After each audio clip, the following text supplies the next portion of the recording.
Are you ready for a bombshell video, the likes of which you absolutely must see because it's going to blow away the Hollywood narrative, pull back the curtain and show you something that nobody else seemingly has discovered it yet? Well, get ready, folks, because Six and Tom Connors have discovered that Captain America, Brave New World, just might be tracking even worse than the Marvels. Yeah, let's do this.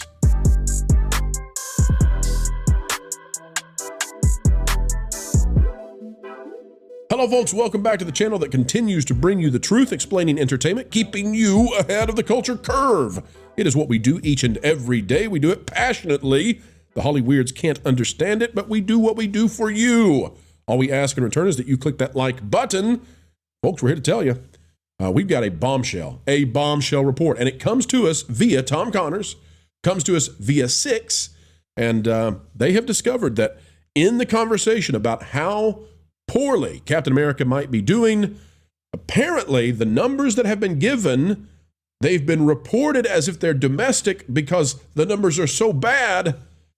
But guess what? Marvel might be sad because these might be the global worldwide numbers. And if that's the case, this billion-dollar break-in movie could be what breaks Marvel completely. We'll tell you about it right now. Take a look at this, folks. It's out of That Park Place. And folks, if you're not yet bookmarked, well, you should be. Get over there and do so as soon as you possibly can. This is by Marvin Montanaro. It says, Captain America Brave New World box office projections show similar opening to Winter Soldier. And that's a very bad thing. Here's what it says. Projections from Sean Robbins at Box Office Theory estimate the film, that is Captain America Brave New World, will earn between $81 million and $107 million domestically in its first weekend, with a likely figure of $96 million. While certain media outlets are painting this number as a win, good Lord, who are those? A closer comparison to past Marvel successes, Screen Rant, reveals a very different story, one that suggests the MCU is in a significant decline. Here's what we've got. It says, we saw this with Sam Wilson inheriting the mantle of Captain America, Kate Bishop taking over Hawkeye, Riri as Iron Heart, etc. All right. Robbins also predicted the film will top out domestically somewhere between $195 million to $80 million for its whole run. Good. Holy cow, that's terrible. Yeah. This is a film it's got about $1 billion break even, we would say. And just to give you an idea, we've seen something like a 25 to 50% increase in ticket costs from some of these older Marvel films, especially the farther you go back, 2014, 2012, 2011, those kind of years. So to compare it, for example, to Captain America the Winter Soldier that opened with $95 million, today that would be at minimum $125 million just at, well, you've got it here, adjusted for inflation. These figures climbed to $126.6 million. And that's not even considering that the box office ticket prices have outstripped historic inflation. So actually, it would be even more. So if this comes in, and by the way, I would not be surprised if it comes in the 70s. I'm not telling you it's going to come in the 70s, but it could. This is a film that they need $1 billion to break even. And again, if we go back up to that top number, I mean, they're predicting this could come in, well below half of that. So I think this could be one of the biggest flops Disney's faced. And this is going to be back-to-back with Snow White. I mean, we're going to go to Captain America Brave New World, and then we're going to go to Snow White. These numbers could get insane in terms of the losses that Disney is facing. And it doesn't get better for Marvel. You have this, then you have the Fantastic Four with the Silver Surfette, and you have Thunderdolts. That's 2025. Panel, I'm thinking this gets real ugly for the MCU real fast. We'll go to Lauren first because I know, Lauren, you're short on time. Lauren, is there any way you think that we see a success with this new Captain America movie that many would say doesn't feature Captain America? No, I don't think so. Between all of the reshoots that they've had to do and the advance word on the test screenings, I think it's dead on arrival. Panel, anyone? Does anyone? When we're comparing box office to precursors, we also have to remember there are at least twice as many large screen format, therefore higher price theaters now than there were back then. And so that eats into it enormously too. So what I discovered when I was writing this article, people are thinking that this could be a success because you look at past Captain America movies and somebody was like, well, I mean, that's about what, Winter Soldier did. And that was a success. I said, yes, Winter Soldier had a $150 million budget. And it was also 11 years ago. When adjusted for inflation, that's not okay for a movie that's $350 million in the hole for. So let's talk for a moment about what this really could be, okay? So we'll go to Collider for just a minute to give you some comparison. 10 worst or 10 lowest grossing Marvel films. Ant-Man and the Wasp: Quantumania is at $476 million worldwide. That's at number 10 spot. Black Widow, 379. The Marvels at 206. Ant-Man, the original, at 519. They don't have these ordered in the numerical, which I think, well, that's just nutty. So screw that. We'll go to the Marvels and Quantumania. Those are the worst. So Marvels at 206. I think it's going to outperform the Marvels. I mean, I just can't even imagine. It's got Harrison Ford in it. It's definitely got to outperform the Marvels. But I'm telling you, I think we could be looking at Quantumania levels of bad. So this might come in 400 to 450. Like, I can see that happening. And again, they need $1 billion to break even because they may still be reshooting this. This doesn't have an MPAA rating yet, likely because they haven't had it. They don't have it finalized yet for the reviewers. Pregnant. I'm looking over there on the right, and it says 10 Jason Statham movies that get better with each rewatch. Is there a Marvel movie in the last 10 years that gets better with rewatching? Maybe No Way Home. Maybe. Okay. So look, everybody involved in this thing knows that it's a piece of crap. Seth Rollins from the WWE was completely cut out of this movie, and he said to his fans, he's like, look, don't waste your time. You know, he was like, if you're looking to go, he's like, I'm completely cut out of it. If you're thinking about going just because you want to see me in it, do not waste your time with this. So that's brutal. Yeah. All right, Nolan, I'll go to you then. What do you think? Is this going to cross the $500 million mark? Or are we talking about a film that is going to be down there, 300, 400 million gross? You're talking domestic or worldwide? Worldwide. I don't think it's gonna hit the $500 million mark. I really don't. Whatever they're managing to make right now with Mufasa, because I think that one just crossed the $500 million mark, if I'm not wrong here. They're gonna immediately lose with this movie. I think if there's a positive I can bring from this is that I know that Assassin's Creed Shadows got delayed from its Valentine's Day release date, so you're gonna get a whole 2 other people who are gonna go to the movie instead, but no, I mean, there's no hype for the movie. This honestly is very reminiscent to me of all the apathy that was surrounded the Marvels. If anything, I could actually see it do worse. And I know that might seem like blasphemy because we have Harrison Ford and all that, but at least with the Marvels, I feel like there was still some goodwill that, okay, they might be able to turn us around. We already know RDJ is coming back at this point. And this film is basically a lame duck until we can get to whatever new strategy they're trying to do with, Secret Wars and all that. It's a carryover from a regime that just didn't know what they were doing. And you can edit this film like as many times as people have recut The Phantom Menace. I don't think you're going to save this to where it's going to connect to all the masses. And just to be real here, most of the masses who aren't following Marvel super closely, and there are a good size amount of people that do follow Marvel closely. I think it'd be ridiculous to think not with how many movies they've had and how much they've dominated the box office. But I think people are going to look at it and be like, that's not Captain America, and just dip out. I think it's going to encounter the same problems that the Marvels faced. So, I think one thing we also have to keep in mind is there's no way that a movie called Captain America starring a black guy is going to have a Chinese release. Well, it will, but you ought to see the poster. By the way, to get in the weeds just a little bit, there's a signal coming from the industry that they're not confident even in this number. So let me toss this to Kevin and to Jonas and see what you two think about this. Typically, what we see, especially for Disney releases, is that as we get closer, the trades will put out a range for the film and what it's going to make, and they'll put a plus at the end of that. And so typically what you'll see is, for example, Moana 2 will make 70 to 100 million plus. And they really, because remember the trades, they have a vested interest in these films doing well. So if there's any way in the world they can get it up to a triple digit, they'll do it. So what we're looking at here is they couldn't give us, like, it's not plausible to them that it's going to hit triple digits. And also it doesn't have a plus sign on it, which means that they don't think there's an upper go beyond range. Like they think 95 is the ceiling. And I would suggest this is pretty narrow at this point to have it. The gap here is only 9 million. Usually we've got like a $20 million gap. So this is why I'm saying that I would not be surprised if this is down in the 70s. All right, Kevin, Jonas, talk to me about this number range they have here. It's very interesting if you follow the industry and know how this game is usually played.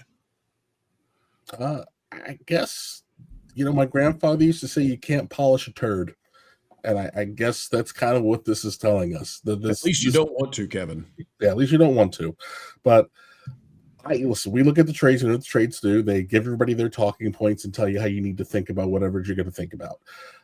The fact that it's this low, I think that it's very telling. No one's expecting this movie to make any money. Listen, this has been a fiscal nightmare from day one. From we're reshoot number 58. They refuse to read the room.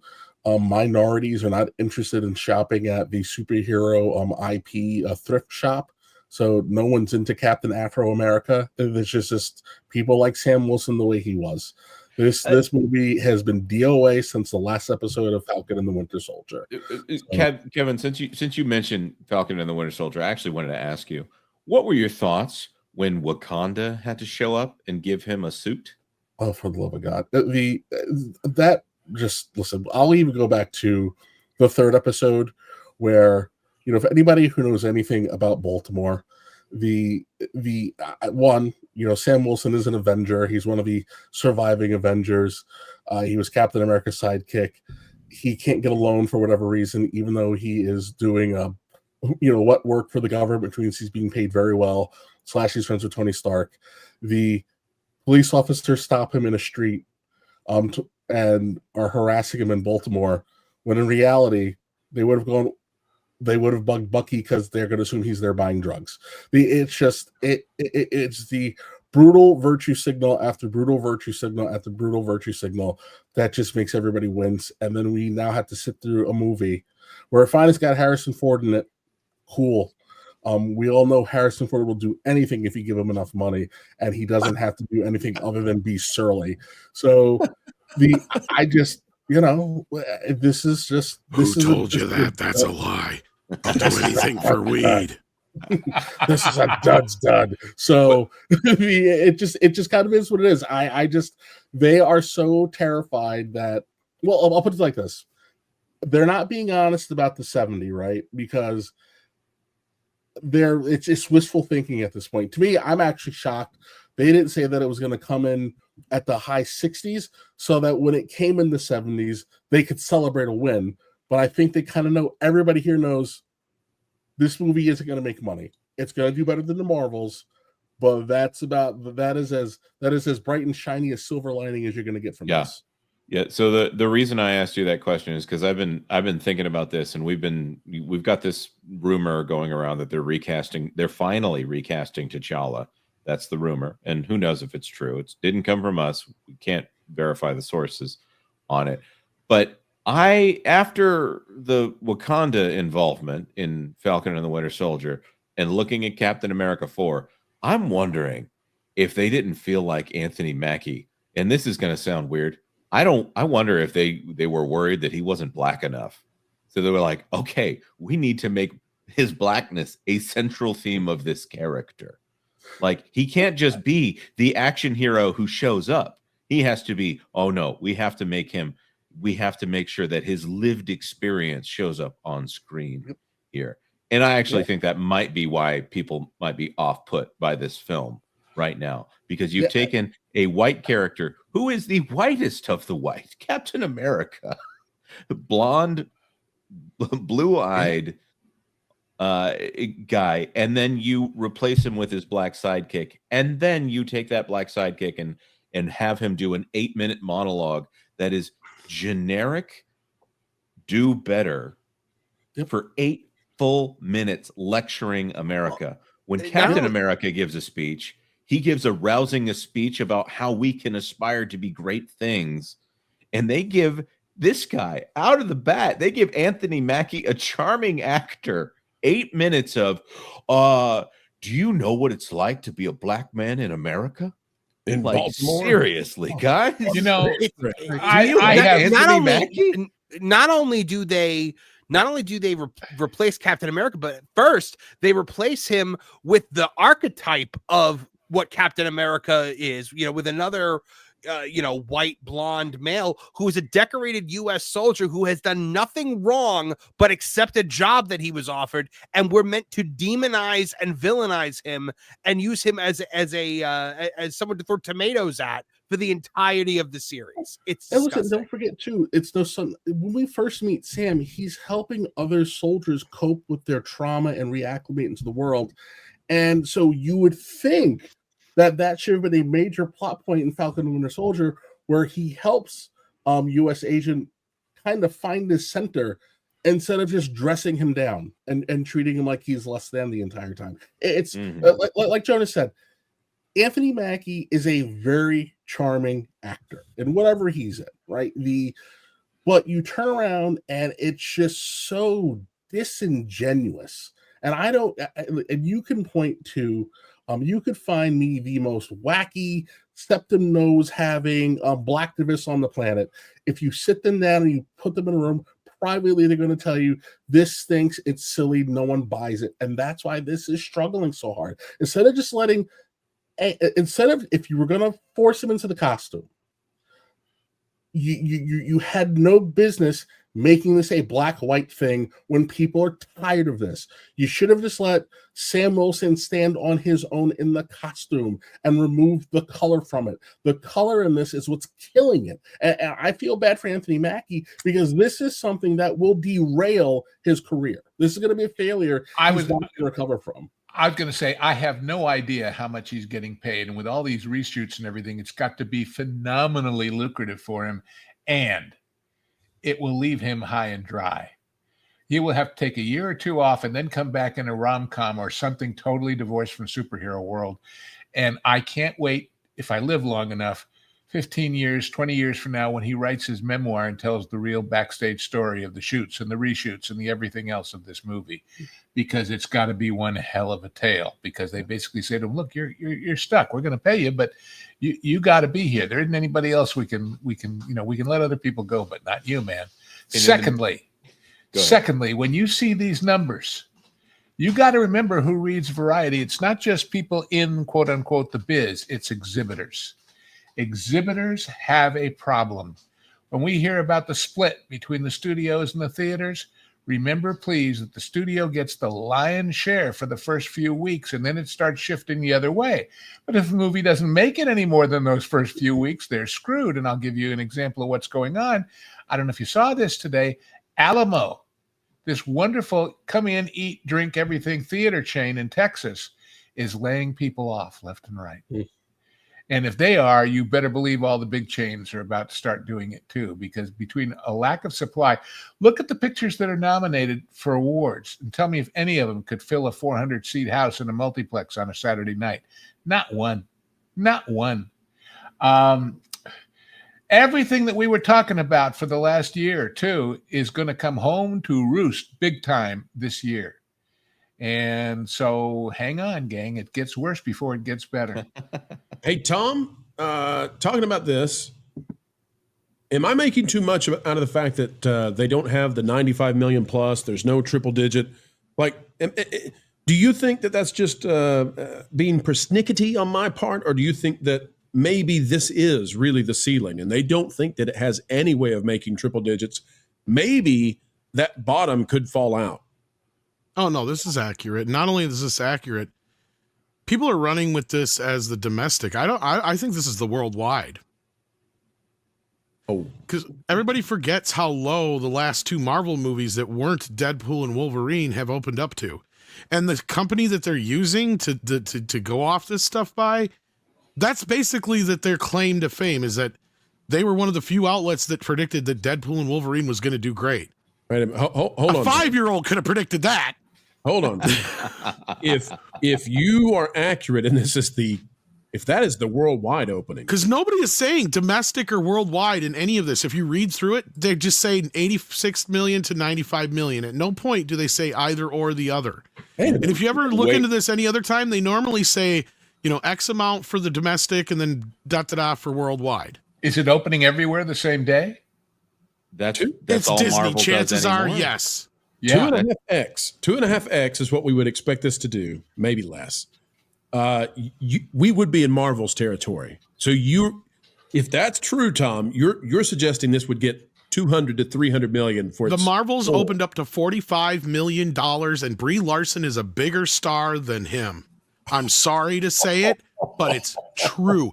Who's won an Oscar and who hasn't? Oh my God. Well said. And I do got to push back a little bit. I think Anthony Mackie's fine though. I think most of these actors, they're going to weather this stuff because the comic book movie thing is going to be dead the next 2 to 3 years anyway. Unless Superman knocks the socks off of everybody and Fantastic Four is the greatest Marvel film since Infinity War or even Spider-Man No Way Home, they're screwed. There is no coming back from this. This superhero craze is over. And let me tell you something. There are producers that are celebrating in Hollywood. They are so happy, but then the dust is going to settle, especially after all the smoke settles, right? And then they're going to realize, what do we have? We don't have anything to rely on anymore, because that's the problem they've presented themselves with now, is they have killed the movie star. So that's why I think Anthony Mackie's going to be fine. They have killed the movie star, so they can't blame the movie stars for any of this crap, unfortunately, for better or worse, at the end of the day. But what they will now find themselves in this position of is, what do we do now? Because we don't have the superhero movies to lean on. We don't have the IP-driven stuff to lean on as much as we used to. Because believe you me, once the comic book movie thing falls, Star Wars type sci-fi stuff is next, and everybody thinks that video games are the next thing. Let me tell you something. Unless it's a Mario Brothers or a Sonic, it's not going to work. They've been trying to do it for 25 years in Hollywood. It doesn't work. Tell us how you really feel, Tom. Can I add on what Tom was saying? Because I think he's 100% correct. The comic book movie thing is dead. And what I find hysterical is, He-Man. They're not taking He-Man seriously. And if they did He-Man right, it probably would have given them a little bit of reprieve, because you could have revitalized the sword and sandal genre, and they're going to putz this up too. And now they're actually out of they have stripped the diamond mine bare, and there's nothing left for them to screw up now. What are they going to do? Go back to making movies out of a 1960s sitcoms, because that worked out so well the first time? Anime. Actually, that did work out pretty well in the 90s, but yeah, it fell off pretty quick, unless you were the Flintstones or Addams Family. They're going to go find anime stories that people are into, and they're going to westernize them and destroy those. That's what's up next. Either Don't that or say that out loud, Pro. Oh, so how well do you think that's going to work, right? Like, here's the beauty of this is we have a petri dish now, unlike we've ever had before, and it's called Netflix. See, because we've seen, and this is why people are like, well, what do you mean video? No, because there's only been a few things that have ever been able to be translated when it comes to video games, and I think Kevin's right. They had a chance with Sword and Sandal, but doing that was to be able to launch off of comic books, and they failed. They did not take the time. And everybody, when they tried desperately to get something Conan off the ground, and every time they do it, Netflix or Amazon would just get in the way of it. So, like, at this point, by the time they finally do get to it, I don't know if anybody will care. You mean the geniuses at Amazon who told Barbara Broccoli that James Bond isn't a hero? Those geniuses? And meanwhile, in this world of all these crazy reshoots and budget overruns, I happen to be reading a pretty wonderful book that is a biography of Otto Preminger. And you can love him or hate him, and love him or hate his movies. But in an era where movie budgets were $1.25 million, $1.5 million, maybe $2 million, he came in within They tell you at the end of each movie, $140 here, $210 there. He was 300 under, he was 200 over, and he was 12 days short on the budget. I mean, on the schedule. So it's like, what happened? You know, you can do it, but you got to care. I just have to go back to something that Tom said. I've looked over that article. Absolutely zero mention of domestic or worldwide. You're totally correct. Yeah. And that is a great, I mean, if a company like I think Disney Six for pointing that out first. I got to give her credit, by the way. Yeah, but that's perfect. That is hiding behind lack of detail right there. So if that is the case, and we'll wrap up this this topic, but if that is the case, bar the doors, because oh my gosh, the sky is falling at Disney. If this movie, if Captain America: Brave New Strategy, stole that from you, Tom. If that gets Marvel's level fail, look out, look out. The Hollyweirds don't understand how it is we do what we do, bringing you video after video every single day of the utmost highest excellence and quality. But folks, we do it because of you. We appreciate you. You are seen and heard here on the Pro Channel. Make your voices heard, folks, by doing one last thing before we say goodbye for a short time. Consider clicking the like button. Share, subscribe, and you know what? That notification bell, click it and stick it to the algorithms. Also, drop a comment down below and let us know your thoughts. And don't forget, folks, we've got even more content on the way. If you'd like to become a member, it's just the price of a soda per month, and you'll gain access to all kinds of exclusive content beyond what the public sees, including archival footage of the Pro Show that goes away after just a few days from its public release. Folks, we hope we get the honor of spending time with you again soon, and until then, keep learning, keep growing, and as always, keep having fun.